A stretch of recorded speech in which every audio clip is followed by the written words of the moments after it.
If telling people to stop sinning was enough to get them to stop, then there would be no one in bondage to sin. And Jesus would not have needed to die on the cross because just telling people to stop sinning would be enough, right? The 10 Commandments would have been enough. Well, what does the Bible say about victory over sin? In Romans, Paul writes that sin shall not have dominion over you because you are not under law, but under grace. So doesn't it behoove us to find out what is this law he's talking about and what is this grace? Because according to Paul, sin will have no dominion over you.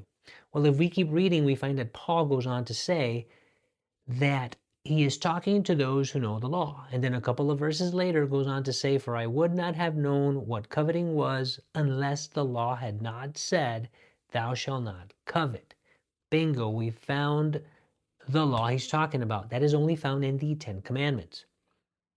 Okay, and what is this grace he's talking about? Well, grace always throughout the Bible is God's doing, never our doing. And it is specific on Jesus dying on the cross for our sins, on his work of redemption, on his salvation. For example, in Ephesians 2:8-9, Paul writes, for it is by grace you have been saved, through faith. Well, there's our doing, right? We have to believe it. And this is not of yourselves, it is the gift of God, not by works, so that no one can boast.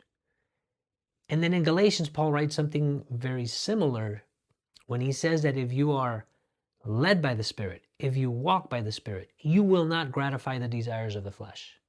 And 2 verses later says, if you are led by the Spirit, you are not under law. Very similar to what we just read. So how do we walk by the Spirit? Well, in Romans, Paul writes that those who walk according to the flesh set their minds on the things of the flesh. But those who walk according to the Spirit set their minds on the things of the Spirit. So we're starting to see that if we embrace the grace of God, it is what he has done by sending Jesus to die for us.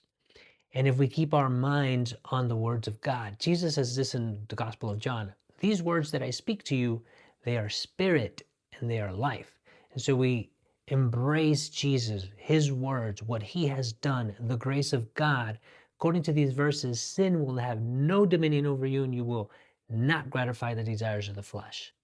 In fact, Paul tells us how to reign in life when he says that it is those who receive God's abundant provision of grace and the free gift of righteousness that will reign in life through the one, Jesus Christ.